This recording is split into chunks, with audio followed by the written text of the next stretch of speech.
Doutora Sirlene.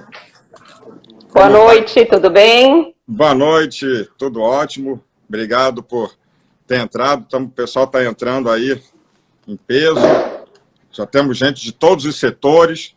Fiquei sabendo agora, recentemente, que o nosso amigo Telmo Americano, que é do site Mundo Offshore, maior site de trabalhadores do mercado offshore, divulgou no Instagram dele. Tem um alcance de 30 e poucas mil pessoas para fazer perguntas, tirar dúvidas. O pessoal está aí bastante interessado e curioso para saber sobre tudo isso que está acontecendo no nosso mercado, no nosso mundo offshore e os efeitos dessa pandemia. Como é que a senhora está? Tudo bem?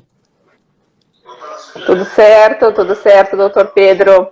Mais uma vez eu agradeço o convite em nome do Ministério Público do Trabalho. Sem dúvida é um momento muito diverso que nós estamos vivendo, um momento de extrema vulnerabilidade social, e penso que o mais importante nesse momento é justamente que a gente possa trocar ideias, possa conversar, possa divulgar as boas práticas, porque todos estão conhecendo, estão aprendendo a conviver com tudo isso que estamos passando. Então, acho que essa divulgação é muito importante e muito válida mesmo. Mais uma vez, obrigado. Muito obrigado a você. Aqui a gente pode me chamar de Pedro, fica à vontade, porque estamos num ambiente muito informal. Não estamos numa sala de audiência, né? Mas de forma alguma. É a praxe, é o costume. É verdade, mas eu queria apresentar para vocês, antes de qualquer coisa, agradecer a ter aceitado o convite meu, o convite da Maritime Law Academy, da professora Eliane, professor Marcelo, por ter aceitado fazer essa live com a gente. É muito importante a gente divulgar, como você falou, tudo isso que está acontecendo, que é tudo muito novo. Então, eu vou iniciar apresentando a doutora Sirlene para vocês. A doutora Sirlene é graduada em Direito pela Universidade de Caxias do Sul, mestrado em Direito pela mesma instituição, da Universidade de Caxias do Sul, especialização em Direito aplicado ao Ministério Público do Trabalho pela Escola Superior do Ministério Público do Trabalho, procuradora do Trabalho, membro do Ministério Público do Trabalho desde 2016, procuradora federal, foi da Advocacia Geral da União de 2007 a 2016, coordenadora da revista Juris Plenum Previdenciária, desde 2013, professora de Direito da Universidade de Caxias do Sul, de 2014 a 2016, professora de Direito em cursos para concursos públicos, tem experiência na área de Direito, com ênfase em Direito Público, Direito do Trabalho, Direito Previdenciário, Direito Processual do Trabalho, Direito Processual Civil e Direito Constitucional, autora dos livros Ação Regressiva Acidentária, como instrumento de tutela do meio ambiente de trabalho, pela editora LTR, e também Reforma Trabalhista Interpretada, e autora de diversos artigos jurídicos, e também uma das procuradoras mais rápidas que tem despacho. É sempre muito rápido. Vou colocar no meu currículo. Pode colocar, que nós já trabalhamos com muitos procuradores e posso te garantir que nunca vi algo parecido. Inclusive, uma amiga nossa, cliente, Daniela, já comentou, inclusive, mas a doutora Sirlene é muito rápida, então é um prazer.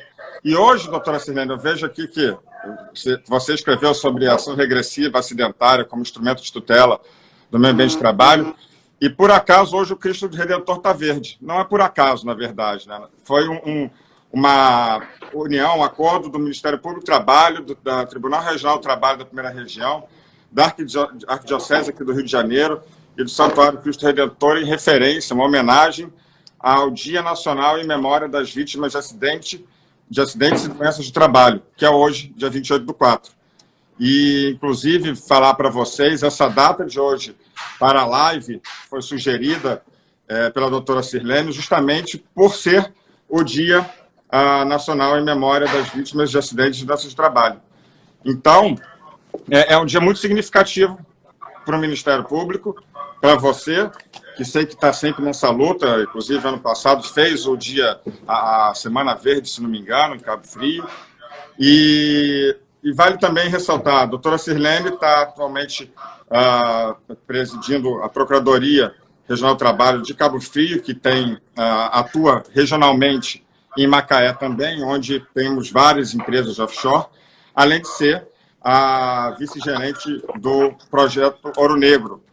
Então, aproveito, doutora Sirlene, para destacar aqui a presença não só de diversos trabalhadores do mundo offshore, diversos aquaviários marítimos, trabalhadores de empresas, além de gestores, diretores, tem diversas pessoas da Bespetro, da BEAM, do Sindarma, estou vendo aí do Sindiporto, ou seja, todos os setores offshore e de navegação e portuário estão representados, de ponta a ponta, do trabalho até o seu diretor. Então, acho que é muito legal, uma abrangência muito, muito grande. Então, doutora Sirlene, muito obrigado mais uma vez e vamos começar.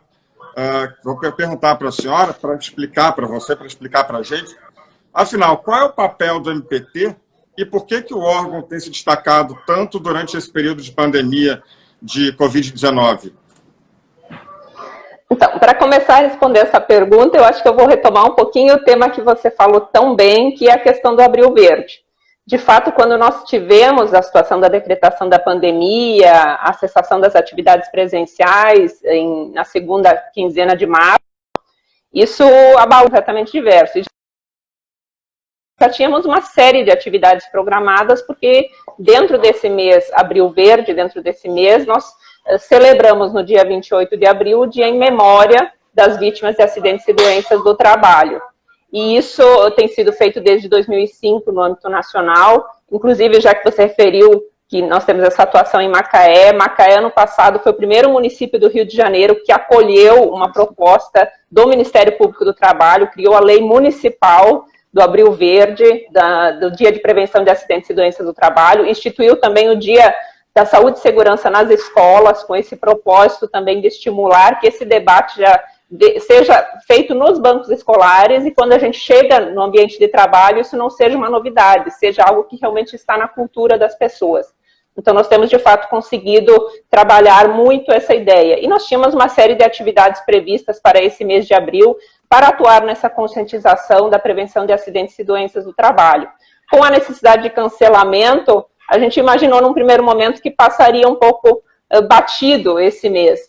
E muito pelo contrário, acabou que a pandemia, toda essa situação de necessidade de proteção, de prevenção, de fornecimento de equipamentos de proteção, acabou sendo o tema que mais foi tratado, que mais foi debatido, a necessidade de prevenção. E o que mais a gente está falando aqui, quando a gente está falando do mundo offshore, e a gente tem toda essa preocupação diante de uma pandemia, é justamente preservar as pessoas que estão naquele ambiente, que estão trabalhando naquele ambiente, é o seu meio de sustento, é o meio de vida das empresas, mas também precisamos preservar a saúde dessas pessoas.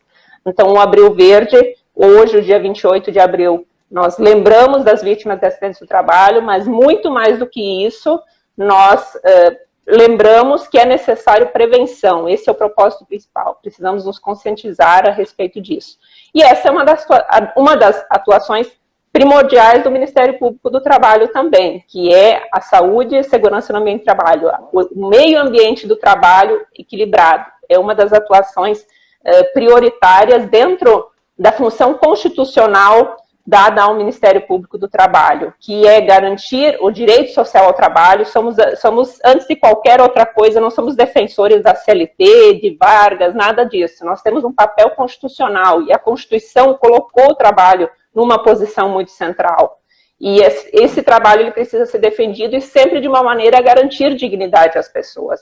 Então, a redução de riscos no ambiente do trabalho, a retirada de qualquer discriminação nesse ambiente, a proibição do trabalho infantil, a proibição do trabalho escravo, tudo isso tem a ver com a dignidade, que é valor fundamental da nossa Constituição.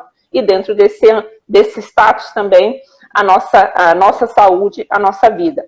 O Ministério Público do Trabalho, ele atua basicamente centrado em algumas matérias prioritárias. Nós temos hoje 8 coordenadorias nacionais que atuam dentro dessas matérias prioritárias. Eu convido a todos, inclusive, a conhecerem o site do Ministério Público do Trabalho, onde podem conhecer esse trabalho, se aprofundar um pouco melhor. E hoje nós temos um laboratório muito interessante, um observatório, na realidade, em que nós conseguimos demonstrar em números, em estatísticas, em gráficos, como essas diversas faces do trabalho, elas estão realmente se desenhando no Brasil. No Observatório de Saúde e Segurança do Trabalho, ou se vocês colocarem aí no Google Observatórios MPT, vocês vão verificar aí que existem vários observatórios, saúde e segurança, discriminação, trabalho decente, trabalho infantil, trabalho escravo, e vocês vão conseguir, por esses observatórios, identificar a situação de cada uma dessas faces em qualquer um dos mais de 5 mil municípios brasileiros, podendo fazer comparações entre municípios, entre estados, e é um observatório muito interessante para que a gente tenha essa visão geral. Então, eu convido todos também a acessarem e conhecerem. Pois bem, dentro desse cenário, dentro desse papel que o Ministério, que foi reservado ao Ministério Público do Trabalho pela Constituição, nós estamos dentro de um cenário de pandemia. Afinal, aqui temos que ter prevenção ou temos que ter precaução? O doutor Pedro falou aí, tem um mestrado em Direito Ambiental, então esse foi um dos debates que toda hora aparecia. Mas aqui é o princípio da precaução ou da prevenção? Um dos dois nós sempre temos que ter. Prevenção a gente tem quando a gente conhece o risco por completo e a gente consegue, de fato, mitigá-lo ou reduzi-lo, neutralizá-lo por meios eficazes e conhecidos realmente de afastamento daquele risco. Por outro lado, quando nós estamos diante de um risco ainda desconhecido, ou mesmo de uma situação nova que nós nem sequer sabemos que representa risco, nós precisamos de precaução. Eu acho que esse é todo o cenário de pandemia, a gente precisa de precaução. Não é porque a gente não conhece ou não sabe exatamente como vai ser que a gente não vai fazer nada. Pelo contrário, a gente precisa fazer muito mais. Por exemplo, uma das situações que a gente vinha atuando e estudando no Ministério Público do Trabalho é a questão da nanotecnologia. É algo muito novo.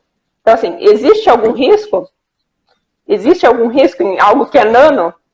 Pois é, não sabemos, mas no mínimo precisamos ter precaução.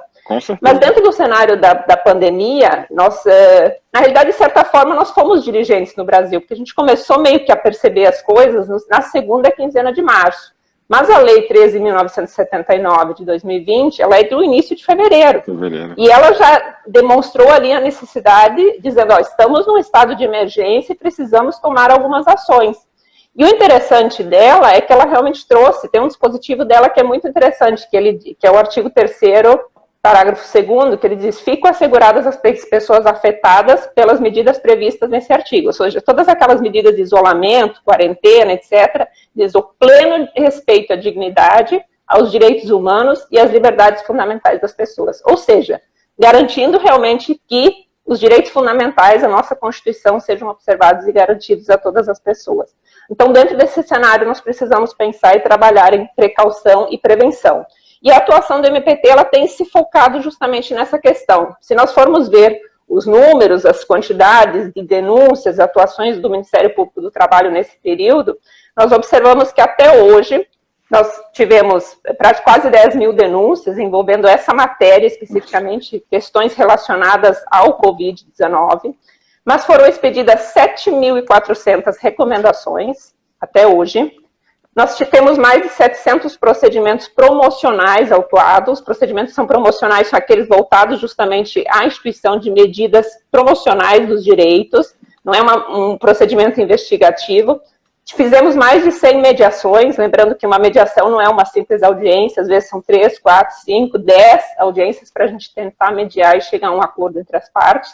E, por outro lado, a gente só tem 63 ações civis públicas ajuizadas. Então, dentro desse cenário, é porque a gente não tem, está tudo certo? Não, porque a gente optou, e na realidade o Ministério Público do Trabalho sempre teve esse perfil, muito mais conciliador, muito mais buscando a solução das questões. E nesse aspecto eu gosto muito de uma frase que o Dr. Berthier, nosso colega do Rio de Janeiro, atual chefe aqui do Rio de Janeiro, ele diz que o direito assimilado ele é mais efetivo que o direito imposto. Pode estar na lei, mas se a pessoa não assimilou, se a empresa não assimilou que realmente é um direito necessário, é muito mais difícil constrangê-la a cumprir. Então, às vezes, entrar na justiça, conseguir uma liminar, tá, vou cumprir, mas vou cumprir de mau gosto. Agora, se você fez uma recomendação e a empresa assimilou, ela vai querer fazer bem feito. Isso é muito importante e a gente tem visto isso nesse cenário. As recomendações do Ministério Público também, elas não têm surgido assim do nada. até, na realidade, o que se busca com elas é tentar construir uma recomendação a partir de um volume muito grande de documentos, de atos, de determinações que têm surgido dos mais diversos órgãos e que às vezes até fica difícil saber o que eu vou cumprir, o que eu não vou cumprir, e as recomendações, elas vêm nesse sentido. Já é uma espécie de condensação de tudo que tem sido posto, e é o que o MPT entende que realmente pode trazer melhorias, prevenção dentro desse ambiente de trabalho. E nós temos todas as nossas notas técnicas que, de certa forma, orientam a expedição dessas recomendações, disponíveis no site do MPT, todos podem acessar, estão disponíveis para consulta. Muito legal, doutora Silene. É interessante que você falou uma coisa que sempre me chamou a atenção, e inclusive eu fui convidado pelo doutor Maurício Coentro, na época ele era coordenador nacional do MPT, para escrever um artigo no livro de 10 anos da CONATPA, que é a Coordenadoria Nacional do Trabalho Portuário Aquaviário, para quem não conhece. E eu escrevi, naquela época, eu escrevi sobre a MLC, que foi a Convenção do Trabalho Coletivo, Trabalho Marítimo, que ainda não entrou em vigor, mas vai entrar, e eu escrevi exatamente elogiando o MPT, de que estava na vanguarda do direito ao não buscar sempre esse direito coercitivo, e sim mostrar, através do seu convencimento e do estudo da matéria, a necessidade de se adequar ou se adaptar a essa questão. Isso eu acho muito interessante e sempre elogiei. Estou vendo a doutora Janine Fiorotti, que foi do MPT do Rio de Janeiro, agora está no Espírito Santo, em Vitória, também está presente aí. Acho que seu irmão, sua irmã também estão presentes. Eu estava vendo aí, eu vi agora no finalzinho a Fabrícia e o Leandro, que são do nosso time aqui da Procuradoria do Trabalho em Cabo Frio, vi eles entrando aí, muito legal a gente estar junto, porque sem dúvida a gente não faz nenhum trabalho sozinho, a gente tem que ter uma equipe que está junto com a gente sempre. É verdade, é verdade. Vou também aproveitar e destacar a doutora... A Isabela Maú entrou aí também, que é da sede aqui. A doutora Júnia, que é a nossa gerente do projeto Ouro Negro, disse que está assistindo com a filha dela. Ela ainda é avessa às redes sociais, mas hoje trouxe ela para junto da gente. A Júnia, eu devo confessar que ela foi talvez a grande precursora de fazer com que eu fosse um grande admirador do Ministério Público do Trabalho, pelo trabalho que ela vem realizando há muito tempo, e sempre muito bem. A gente vai falar da Operação Ouro Negro, que eu acho que tem uma relação intrínseca a ela, porque, afinal, ela me contou o que fez ela quando pensou sobre esse projeto. Mas antes eu queria só destacar a presença também da doutora Lilian Scheffer, que é a diretora, presidente executiva da ABAN, e do Sindarma, do Sindicato Patronal da Navegação.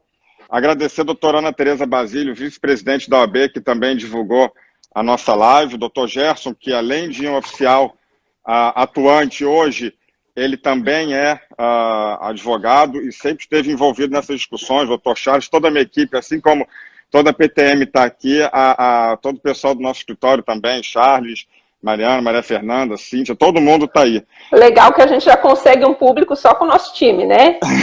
É verdade, é verdade. Chegamos, já batemos 100 pessoas assistindo. O pessoal aperta o coraçãozinho, que eu fiquei sabendo que apertar o coração sempre aumenta a pessoal. E aí eu te pergunto, nesse sentido, como é que tem sido a atuação da Operação Ouro Negro? Como ela tem se pautado?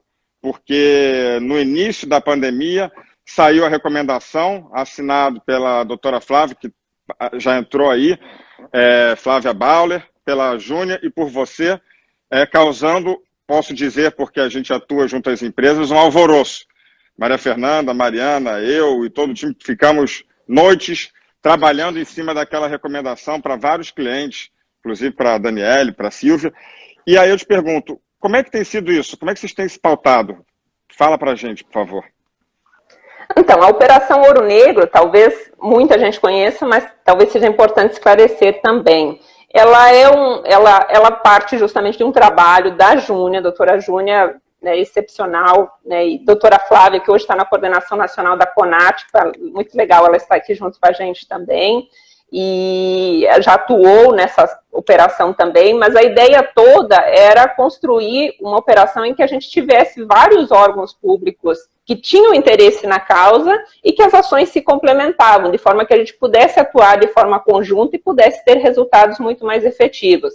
Então, a partir daí, nós temos hoje um acordo de cooperação técnica firmado pelo Ministério Público do Trabalho, pela Inspeção do Trabalho, antigo Ministério do Trabalho, a ANP, a Agência Nacional do Petróleo, a Anvisa, a Agência de Vigilância Sanitária, a Marinha e o IBAMA. Então, esses 6 órgãos hoje, eles têm um acordo de cooperação técnica onde há um trabalho conjunto, onde algumas vezes por ano, esse ano, aliás, nosso primeiro embarque foi frustrado também em função da pandemia.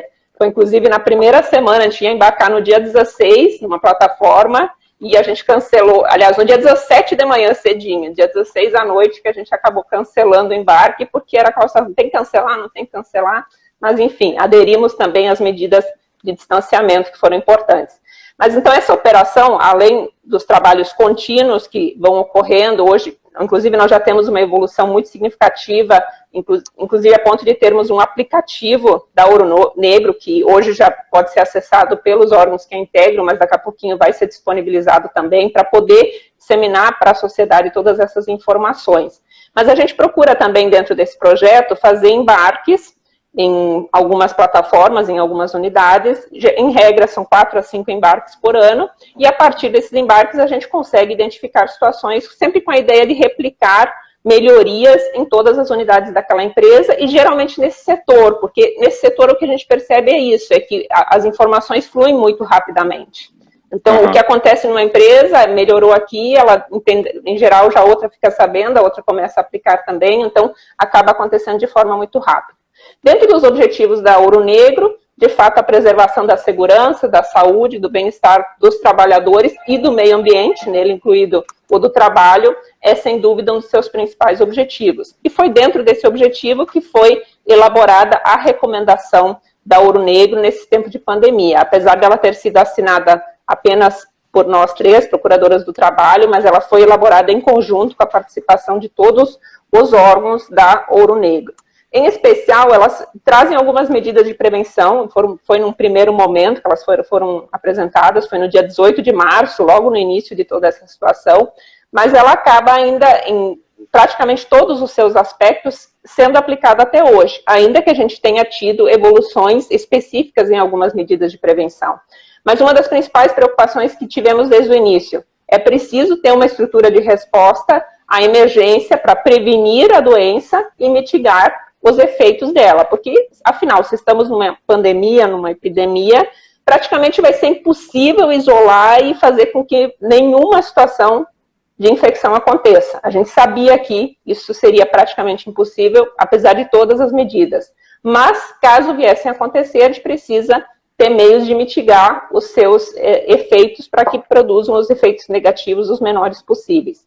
Dentro desse cenário, era preciso ter um procedimento de operações contingenciadas. Uma das situações que foi pontuada também, apesar da extração de petróleo, produção de petróleo estar dentro das atividades essenciais, mas que houvesse uma redução da população a bordo, de modo a minimizar a circulação das pessoas e, com isso, também permitir um isolamento, um distanciamento social, que era uma das grandes recomendações. Então, isso foi desde o início recomendado também. Então, ainda que a atividade comum, no geral, fosse essencial, mas talvez houvessem algumas atividades específicas que não eram necessárias naquele momento. Então, uma operação segura era preciso garantir, mas algumas atividades específicas talvez não.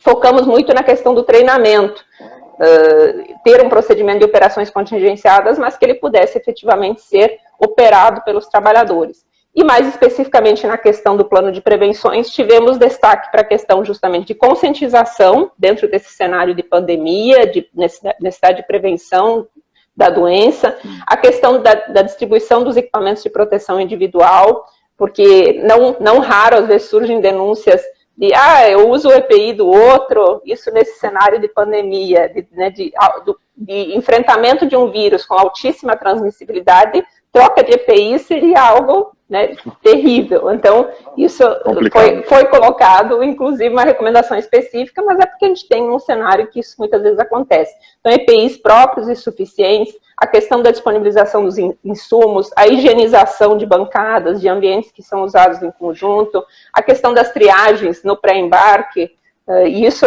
a gente pode até falar um pouquinho mais adiante, como isso tudo tem acontecido, teletrabalho, flexibilização de jornadas, os isolamentos tanto a bordo quanto prévios ao embarque ou pós-desembarque de casos suspeitos. Então, todas essas questões foram abordadas. Mas uma questão também que acabou vindo junto com o cenário de pandemia é justamente a crise do petróleo. Então, hoje, nós acabamos enfrentando duas situações nesse cenário. É crise do coronavírus e crise do petróleo. E algumas das ações adotadas, elas também se confundiram. Afinal, elas vieram por causa da pandemia ou vieram por causa da crise do petróleo? Então, as ações, elas também foram se misturando de certa forma. Em alguns momentos sentimos que a pandemia acabou sendo usada também como argumento para algumas ações, mas que talvez a crise do petróleo fosse o fundamento maior. Mas, enfim, o importante é que a gente consiga evoluir sempre. É verdade. Você falou justamente dessa questão da Júnia, que iniciou, me lembro de uma palestra que eu assisti dela, sempre que eu tenho possibilidade eu vou, e ela, se ainda estiver escutando a gente, vai poder falar. E uma coisa que eu achei muito curiosa é que ela falou que foi visitar, começou tudo porque ela foi visitar uma plataforma, chegou com um grupo de procuradores, fizeram aquela visita, salvo engano era uma visita de cortesia, e aí ao ir embora, que ela entrou no helicóptero, ela começou a decolar, ela olhou para a plataforma e falou: gente, eu estou indo embora e todo mundo está ficando aí num espaço confinado e ninguém está olhando por eles. Não, a gente precisa fazer algum tipo de atuação para buscar a tutela desses direitos coletivos e do bem-estar desse pessoal. Mais do que tutelar o direito é o bem-estar, né? E aí ela falou, com isso começou a arquitetar junto da Marinha, junto de todo mundo, e acabou que criou a Operação Ouro Negro, que, embora seja um terror para os armadores, eu posso dizer que eu já participei de 9 a bordo, é um terror porque, você imagina, são normalmente 14, mais ou menos 14, entre aspas, fiscais, sejam fiscais por ser auditores fiscais, ou fiscais da lei, como um procurador, e está todo mundo querendo informação, então é uma loucura. E quando eu embarco, acompanhando, justamente, eu costumo dizer, o nosso objetivo de estar a bordo, advogado, e eu acho que esse é o papel também do advogado da empresa, é ser um facilitador, ou seja, facilitar o acesso ao entendimento do que a fiscalização, de modo geral, da operação quer, junto ao armador. E isso a gente passou por 8, já passei por 8 Ouro Negros em alguns clientes, e todas elas foram bem sucedidas, umas mais árduas do que a outra. E aí quando... Normal, né? Normal. Agora, o engraçado, você disse aí da importância, né, do advogado estar junto, às vezes, para facilitar esse contato, mas às vezes a gente brinca e diz, só trabalham tão poucas pessoas aqui na plataforma, que parece que quando a gente sobe, desembarca com todo mundo. Mas é porque, isso eu estava até conversando com uma amiga minha procuradora, recentemente, e estava falando sobre o POB, eu falei, a bordo, normalmente, não tem ninguém que não tenha uma função. Ali não é um spa. Então, as pessoas estão porque necessitam. E quando vai embarcar uma Ouro Negro, por exemplo, vai Anvisa. Então, tem que ter pessoal do departamento médico. Aí vai Ministério do Trabalho, ex-Ministério do Trabalho, agora Ministério da Economia, os auditores fiscais de trabalho. E aí, vai pessoal de HSE. Então, cada pessoa, o advogado vai junto, tem o procurador, então vai o advogado para acompanhar. O Guilherme Rios, que é um perito do Ministério Público do Trabalho aqui do Rio, já embarcou várias vezes, também vai. Aproveito aqui para dizer, o doutor Marcelo, o juiz Marcelo Davi está presente, juiz do Tribunal Marítimo, que tem um acordo de cooperação feito, salvo engano, também com a interveniência da Júnia, para que todo acidente de trabalho que seja julgado no Tribunal Marítimo, eles oficiam ao MPT, para que abra um inquérito para apurar se houve responsabilidade da empresa. Eu sei porque já tive alguns que foram reportados, oficiados. É interessante que o próprio tribunal nos manda e depois as empresas dizem, não, o MPT não pode investigar, isso o tribunal já está investigando. Faz parte, São atuações independentes. Exato, isso aí são até atuações dependentes, acho que concordo, obviamente são interesses diversos que estão sendo buscados ali. A registrar a Roberta de Fázio aí, lá do MPT de Cabo Frio, a diretora acabou de entrar, e então eu vejo que realmente tem uma atuação muito positiva. E como você falou, esse processo de melhoria contínua, essas questões, talvez, se exista as empresas às vezes podem vir a confundir sobre a questão de crise do petróleo que crise do Covid. E cada vez mais está sendo dessa forma. Como você tem visto essa questão vamos dizer assim, da flexibilização da jornada, os acordos individuais, a suspensão de trabalho, toda essa questão eu acho que ela é muito, muito delicada. Tem a questão do grupo de risco, possível discriminação. Como é que você tem visto isso? O que você tem achado sobre esses aspectos do ponto de vista do Ministério Público? Nesse cenário de contingenciamento, de medidas preventivas que precisavam ser adotadas, de fato a gente vê e visualizou desde a expedição da recomendação que talvez houvesse alguma necessidade de flexibilização justamente para atender essas medidas de prevenção. E, sem dúvida, reduzir a circulação de pessoas era uma dessas medidas de prevenção. Só que, talvez uma das coisas que tenha acontecido e que, de certa forma, incomoda a todos nós, apesar de, talvez, para as empresas parecer que é o mais fácil, é a questão dos acordos individuais para a alteração dessas escalas. Para nós, para o Ministério Público do Trabalho, inclusive pelo fato de estarmos num momento de tamanha vulnerabilidade social, o diálogo social ele teria sido muito importante.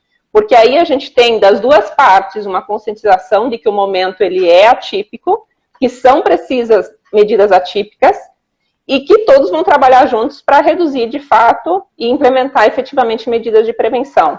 No momento que nós tivemos por parte de muitas empresas, inclusive nesse setor, né, e especialmente até nesse setor do offshore, que tivemos alterações de escalas e que são sempre mais impactantes do que uma alteração de jornada que dura um dia. No momento que você altera uma escala que é de 14 por 21 ou 14 por 14 para 21 por 21 ou 28 por 28, sendo que no início se implementou ainda um isolamento em hotel antes do embarque, de modo que essa folga em casa se tornava um período ainda mais reduzido, num cenário de medo, de terror, porque ninguém sabe exatamente o que vai acontecer.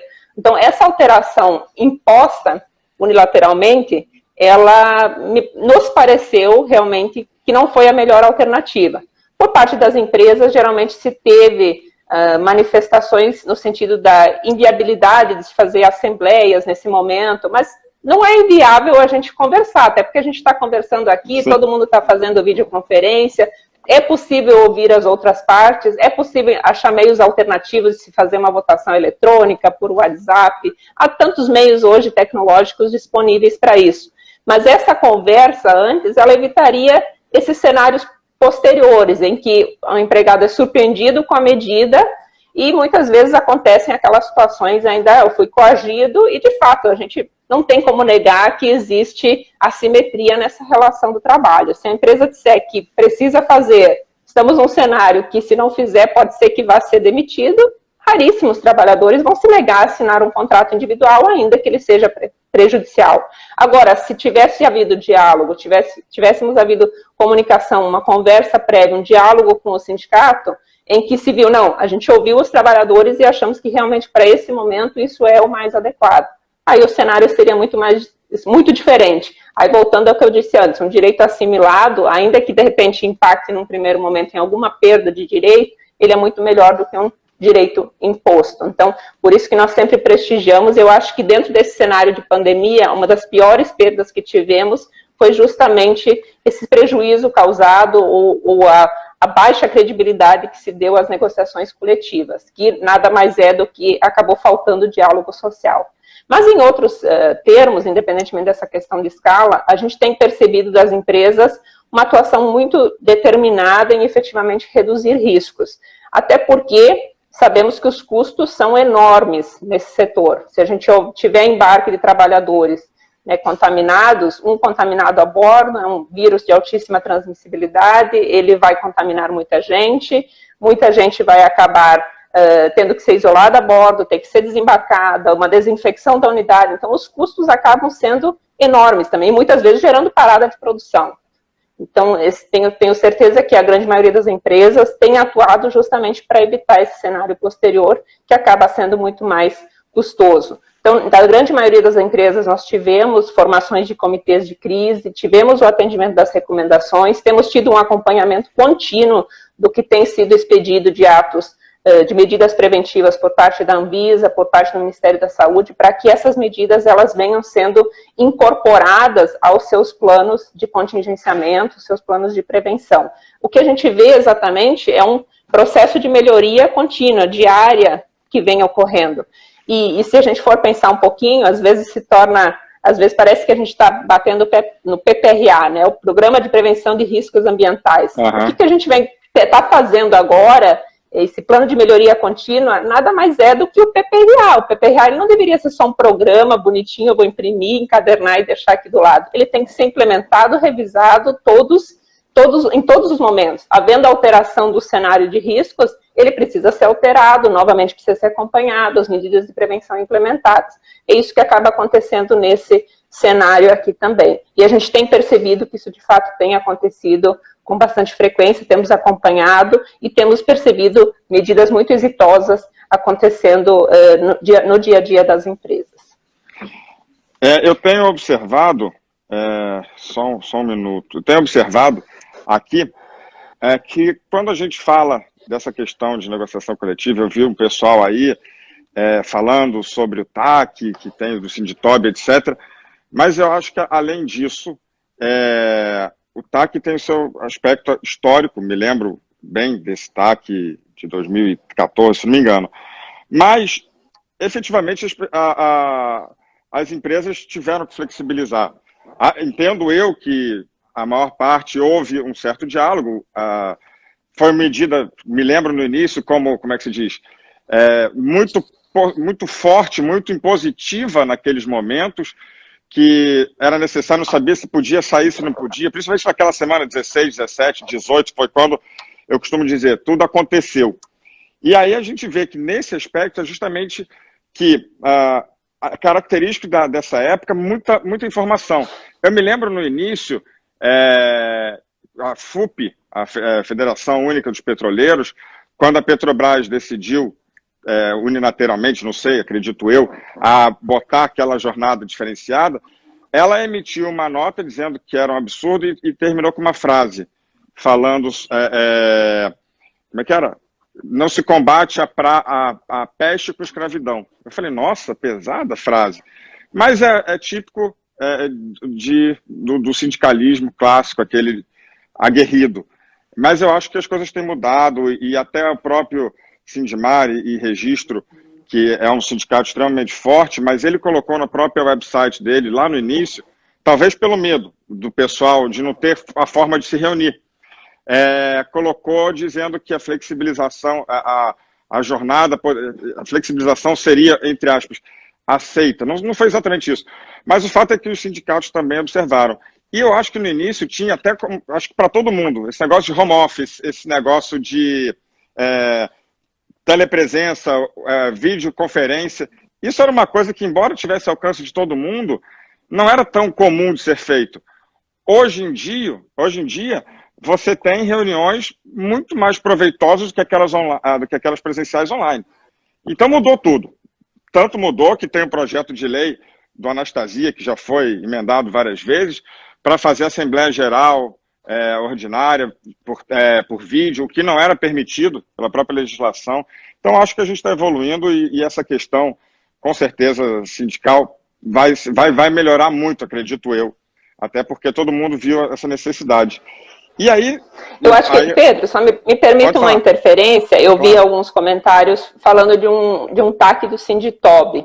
De fato, existe um TAC do Sinditob, eu vou falar de uma forma genérica, até porque não sou eu que conduzo esse TAC, mas é um TAC assinado há bastante tempo, numa época em que havia assinatura de acordos coletivos de trabalho, prevendo jornadas diversas da que estão previstas na Lei 5.811. E determinadas situações, elas precisam ser combatidas, porque no momento que você admite que um sindicato assine um acordo coletivo de trabalho com uma empresa estabelecendo uma jornada diversa, e daqui a pouco, por algum motivo qualquer, ela não vai assinar com outra, a gente está criando um cenário de concorrência desleal. Então, no momento que a gente firma ou propõe um TAC, o sindicato firma no sentido de que, de fato, quando ele assinar ou firmar outros instrumentos coletivos, ele vai observar essa jornada, essa escala prevista em lei, a gente não está fazendo nada de ilegal, não está exigindo muito mais do que o normal, a gente está exigindo um cenário de concorrência leal.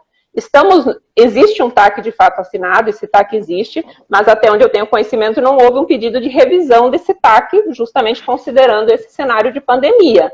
Então, e me parece que seria muito razoável e certamente o procurador responsável analisaria com toda a cautela e observando esse cenário diferenciado. Então, existe um TAC de fato. Agora, o cenário está diferente, podemos analisar de forma diferenciada também.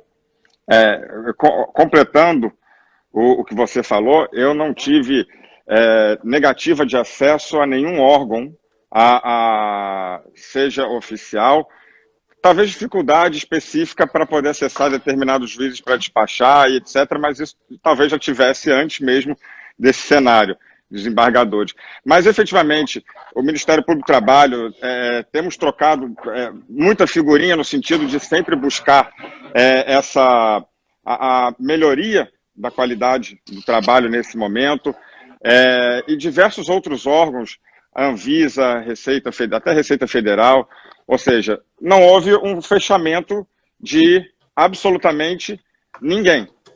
E talvez eu concordo, eu tenho certeza, a Roberta até falou, o doutor Vitor já falou que está aberto a negociar o TAC, mas não foi provocado. Eu entendo que depende de assessoria jurídica e por essa é a vantagem dos advogados, porque ele dá trabalho para a gente nesse sentido, mas o sindicato talvez tivesse que sim buscar uma solução para os seus representados, no caso. E para mim parece que não aconteceu. Então é muito fácil falar, não pode fazer por causa de um TAC. Mas qual é o instrumento legal de você revisar um TAC? Você pedir a revisão. Mas... e normalmente os TACs costumam, inclusive, ter uma cláusula a respeito de que o pedido de revisão ele é aberto a qualquer momento por iniciativa de qualquer das partes. Poderia o MPT pedir ou propor a revisão também. Mas nesse cenário o que a gente precisa é uma demanda realmente de quem firmou o TAC. Seria até contraditório o MPT ter tomado um TAC no momento e enquanto ele ainda está de acordo com os ditames legais, haver uma proposta de alteração. Então, eu acho que teria que realmente ter partido da categoria. Mas acho que uma das grandes questões que a gente tem que lembrar nesse cenário também, e do porquê que eu falei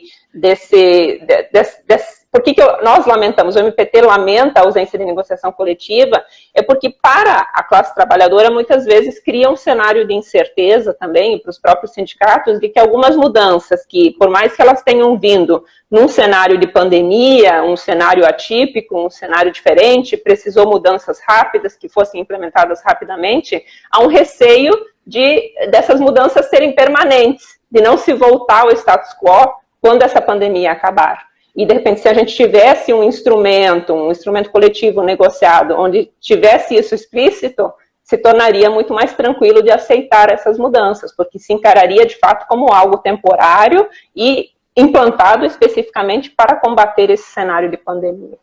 Eu concordo, eu vi aí em cima. Bom, vou mandar um abraço para a doutora Maria Cristina, e eu vi a Mirella falando, o Sinditob tem medo do MPT, mas uma coisa eu te garanto, o MPT não morde, muito pelo contrário. Não morde, não. Muito pelo contrário. Todos os procuradores que estão aqui sempre tratou todos com muita cordialidade e muito respeito. Então, pedir uma revisão, basta uma petição provocando, que eu tenho certeza que ia ter uma videoconferência agendada, algo do gênero, como a gente tem visto com vários procuradores. Até a Roberta já falou aí que o Sinditop tem que pedir a revisão do TAC. Fica a dica, né? Free advice. Fica a dica. Eu acho que vão tirar um print dessa tela e anexar no pedido que vão fazer agora. Pois não.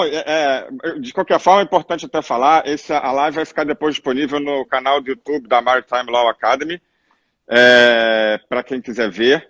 E acho que é muito importante para vocês terem e entrarem, vale a pena. Uma live que está mantendo uma média de 100 pessoas online é bastante raro. E acredito todo esse valor às palavras que você está dando para a gente, está trazendo para a gente essa visão. Volto a dizer, não necessariamente é a visão que todos imaginam ou que todos têm, mas é uma visão que eu acho muito válida e é importante. A segurança jurídica vem da segurança das posições. Eu acho que isso é um grande aspecto. E aí, eu pergunto... Pedro, posso fazer só uma interrupção? Você falou dessa... brincando, né? O MPT não morde. E de fato, uma das questões que a gente mais privilegia, eu acho que é o ramo do Ministério Público que mais tem esse acesso à sociedade, essa proximidade com a sociedade. Então, isso a gente nunca abre mão. E a gente quer ficar sabendo das coisas. Tanto que, por exemplo, nesse cenário de pandemia, a gente tem feito reuniões de alinhamento, tem se aproximado dos sindicatos, tem realmente buscado conhecer qual é o cenário.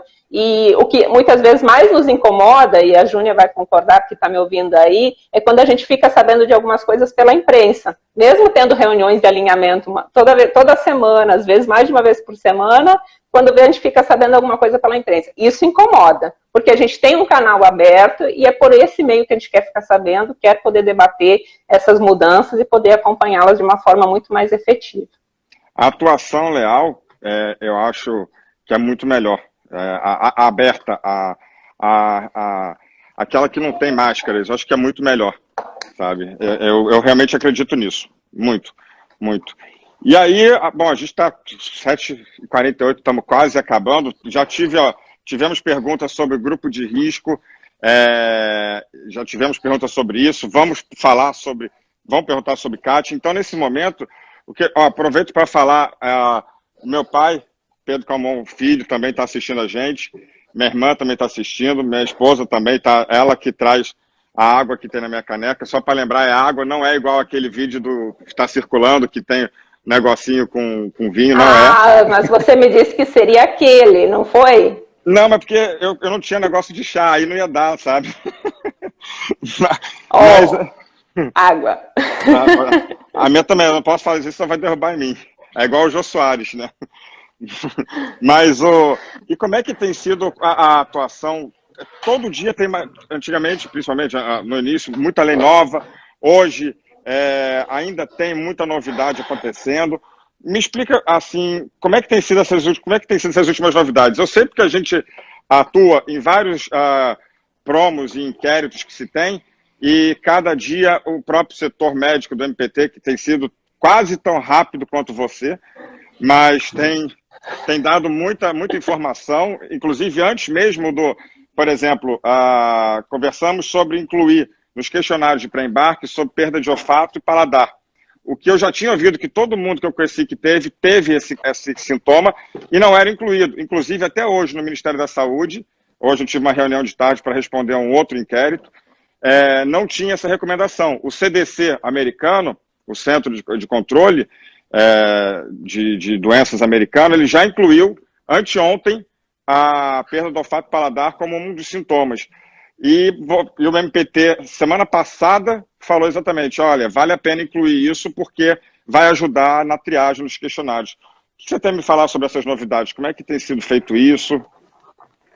Então, antes de responder, eu vi aí que está a doutora Maria Cristina de Macaé, médica do trabalho, muito conceituada, muita atuação, temos feito muitas parcerias aí na região. Foi a grande apoiadora para a gente aprovar o Abril Verde em Macaé, ela está nos acompanhando aí também. E tem a Selma, a nossa engenheira, perita do MPT também nos acompanhando. Selma. Muito bacana vocês estarem todos conosco. Então, com relação a essas mudanças, de fato, eu acho que esse cenário de pandemia, ele é meio que sinônimo de mudanças muito rápidas, diariamente acontecendo, justamente porque estamos diante de um cenário desconhecido. E peço uma pausa para registrar a presença do Dr. Augusto Grieco, que é procurador do trabalho lá de Santos, que vai fazer uma live com a gente segunda-feira e falou, o MPT está à frente do CDC. É verdade. Grande Augusto Grieco, um abraço também. Voltando então, a questão dessas mudanças, do aprimoramento da triagem pré-embarque, ela de fato é essencial. Essa questão da triagem pré-embarque, ela foi uma das primeiras medidas implementadas. Então, se fazia questionários no aeroporto para ver se a pessoa teve algum dos sintomas gripais, sugestivos de Covid, medição de temperatura, respondia a um formulário, e dentro desse formulário, que até hoje, inclusive, continua sendo aplicado, uma das perguntas é se teve viagem internacional recentemente. Hoje, se você for ver, ela já não é uma questão mais tão relevante no momento que nós temos transmissão comunitária em todo o nosso país. Então, na realidade, você ter vindo ali da cidade vizinha já pode representar um risco tão grande quanto ter vindo de um país, de outro país. Então, hoje não é mais tão relevante. Agora, a inclusão de outras questões, como esses sintomas novos que vêm sendo conhecidos, como perda de paladar, perda de olfato, eles realmente são relevantes que sejam incluídos e que sejam incluídos muito rapidamente. E, de fato, o Dr. Pedro tem uma atuação excelente nesse aspecto também, porque se eu sou rápida, minha perícia é rápida, o Dr. Pedro responde rápido e já altera os formulários lá com as empresas dele. E já vem sendo aplicado. Isso é muito bom. Outras questões, como a questão do uso de máscaras, que no início não era recomendado, hoje já é recomendado. Como não é serviço de saúde, temos falta desse equipamento de proteção, precisamos ter uma outra forma de fazer essa proteção, mas precisamos levar. E já temos visto distribuição às milhas, né, nas plataformas para que de fato tenha esse uso da máscara. Mas não basta entregar a máscara, é preciso fornecer o equipamento de proteção, treinar para que haja um uso adequado, porque se houver um uso inadequado, um manuseio inadequado, ela pode acabar se tornando um meio de transmissão também. Então é preciso treinamento, é preciso instruções sobre a substituição, sobre o uso, para que realmente o uso seja preventivo. Outras questões, como a questão da testagem no pré-embarque, cada vez mais as empresas estão aplicando a testagem, tanto o teste rápido, e hoje tivemos informações de algumas empresas que estão já fazendo o teste PCR, que é o padrão ouro, normalmente com 48 horas de antecedência do embarque, depois ele permanece o empregado em hotel, de modo que se o resultado for negativo, o embarque ele já vai ser realmente muito mais tranquilo, porque é o teste hoje com maior precisão. Outra questão que a gente tem conversado e que hoje já começa a ser uma preocupação, é o pós-desembarque, porque a gente testa, faz tudo quando sobe e quando desce. E se de repente ele foi infectado nos últimos dias, porque há uma rotatividade nas próprias unidades também marítimas. Então, será que não haveria necessidade também da testagem no desembarque? E se há um desembarque de caso suspeito ou confirmado? Qual é a metodologia, o padrão que deve ser adotado? Um isolamento em hotel? Ele pode ir para sua casa? Há uma discriminação em mandar para casa alguns, deixar outros em hotel? Então, essa questão ela precisa ser conversada também. Outro debate que a gente tem feito, a questão da disseminação do vírus pelo sistema de ar-condicionado, porque até onde se sabe é um vírus com um tamanho muito reduzido e que os filtros convencionais, eles não teriam capacidade suficiente de filtragem. Então são todas questões que a gente tem se preocupado aí também, e que a gente não tem resposta, sabe? Não vou dizer qual é a resposta aqui hoje, mas são questões de que a gente tem que ir pensando cotidianamente e pensando em alternativas a respeito. E uma outra questão. Tem que lembrar da questão da emissão da CAT, uma questão que tem sido nos perguntado rotineiramente. Então, se a pessoa ela vem a contrair o vírus, fica doente, emite a comunicação de acidente de trabalho, alguns têm resposta rápida, dizem que a MP 927 diz que não emite, então não emite. Só que ela diz expressamente que a princípio não é, mas se tiver nexo causal, pode vir a ser. E no caso das plataformas, já que estamos falando das unidades offshore, das unidades marítimas, a gente precisa pensar nessa questão. Se houve uma testagem pré-embarque, a pessoa estava embarcada aqui 14 dias, 21 dias, e lá no finalzinho do período ela se infectou, certamente ela foi infectada no ambiente de trabalho. Então, não vai ser caso de emissão de CAT, então essas questões têm que ser pensadas, assim como a gente tem uma preocupação no setor de saúde, onde a gente tem tido um grande número de contágios e que o ambiente é altamente contaminante. Então, praticamente um profissional de saúde hoje infectado, você tem 99,9% que ele foi infectado no ambiente de trabalho. Não vai emitir CAT? Acho que é uma responsabilidade objetiva nesse aspecto também. É muito esclarecedor. Quanto a essa questão de CAT, já fui perguntado algumas vezes e sempre falei, há o nexo, se o setor de saúde tem a posição, e isso depende de uma questão técnica, não é jurídica, é técnica, se o contágio foi a bordo, é para emitir. Agora, se não foi, não se emite. Agora, quem vai dizer se foi ou não foi, não é o advogado, é o médico. Ele que tem essa capacidade. E tem a questão toda, que algumas empresas, quando a gente ainda fazia discussão, vamos testar, não vamos testar, na realidade, o fato de não testar no pré-embarque, não testar durante o embarque, não testar no pós-embarque, também não pode ser a motivação para dizer que não houve nexo causal, porque a omissão, nesse caso, não pode ser usada em benefício para justificar essa situação. É verdade, é verdade. Ó, pessoal, a gente tem mais 3 minutos de live, o pessoal está perguntando se vai continuar. Ainda tem pessoal querendo saber sobre embarque de mais de 60 anos, o pessoal do grupo de risco, não sei o quê. Não, bom. Então vamos responder rapidinho? Bom, a regra é que os grupos de risco... Se terminar no meio, a gente volta só para finalizar. Tá bom.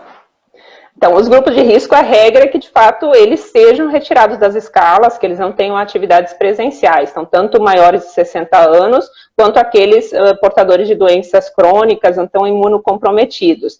E a discriminação, ela poderia vir a ocorrer nesse cenário no momento que a gente há uma possibilidade de suspensão do contrato de trabalho e empresas de atividades essenciais aplicassem suspensão de contrato de trabalho apenas para esses grupos de risco. E não é esse cenário que se vislumbrou, até porque a MP 936, ela também foi muito clara em dizer que o objetivo dela era manter emprego e renda naquelas atividades que viram o seu faturamento reduzido em função da pandemia. Se isso não aconteceu, e muitas vezes realmente não aconteceu em setores de atividades essenciais, teoricamente não se aplicaria essa suspensão do contrato de trabalho. Mas a regra é essa, é a do afastamento, a gente tem recomendado essa situação e temos em regra visto o cumprimento pelas empresas dessa medida, porque a própria empresa reconhece que há um risco acentuado em fazer, de fato, o embarque desses trabalhadores, seja pelo fato do risco que representa para o próprio trabalhador, mas também, se vier a ser infectado, de transmitir a doença para outros trabalhadores. Bom, muito obrigado, doutora Sirlene. O pessoal está pedindo muito para ficar, mas o nosso tempo é curto. E eu só tenho a agradecer a você, a todo mundo da Procuradoria de Cabo Frio, a toda a CONATPA, a todo o Ministério Público, a todo mundo que está trabalhando nesse aspecto. Lembrar que a gente vai ter uma live no dia 4/5 com o doutor Augusto Grieco, falando sobre o trabalho da atividade portuária, tanto nos portos quanto no apoio portuário, nessa época. Muito obrigado por tudo, agradecer a Milol, a Marcelo, a Eliane, por tudo isso. Muito obrigado mesmo. A gente tem ainda mais um minuto. Bacana. Mais uma vez eu agradeço esse espaço que nós tivemos aqui. Vou aproveitar esse 1 minuto para falar para quem está no Rio ainda, eu acho que o Cristo está iluminado de verde, tem que dar uma olhadinha lá, ver o Cristo verde, em homenagem às vítimas de acidentes de trabalho, mas principalmente pensando na conscientização da prevenção e acidentes e doenças do trabalho. E a gente precisa dizer ainda aqui, só uma última informação, que o MPT ele também tem atuado fortemente na destinação de valores de multas e indenizações em favor das medidas de combate ao coronavírus. Então, hoje, nós já ultrapassamos a marca de 200 milhões de reais destinados a ações de combate à doença. Então, isso também tem que ser reforçado, de modo que a gente sempre diz, né? Se a gente cobra a multa, a gente preferia não cobrar, porque aí a empresa está realmente cumprindo, está tudo em dia. Mas se cobrou, ela geralmente é revertida para ações dessa espécie, que nesse momento estão sendo muito bem aplicadas. Mais uma vez, obrigada, boa noite a todos. Muito obrigado, doutora Sirlene. Uma boa noite. Vamos ver o Cristo Verde, quem está no Rio. E quem não tiver, é só acompanhar depois na live no YouTube que tenha lá. Muito obrigado, gente. Boa noite. Tchau, tchau. Boa noite. Tchau, tchau.